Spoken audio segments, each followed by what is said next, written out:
大家好，我是佩玉。今天这支影片要来破解一个很多人都会误会的大迷思。你以为电脑重灌就能解决所有问题，其实这只是表面功夫。真正的专业电脑维修师会先做一招，才知道该不该重灌。很多人电脑一慢，马上就会说电脑重灌就会好了啊。但其实重灌就像砍掉重练，有时候根本没必要，还可能浪费时间，甚至资料都没备份就直接全洗掉，那才叫惨。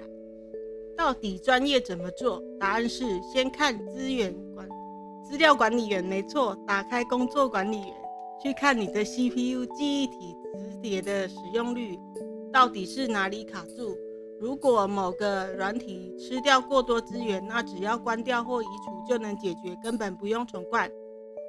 还有一招更专业的，用事件检视器看开机有没有异常，有没有驱动程式错误，这些讯号都是重灌救不了的底层问题。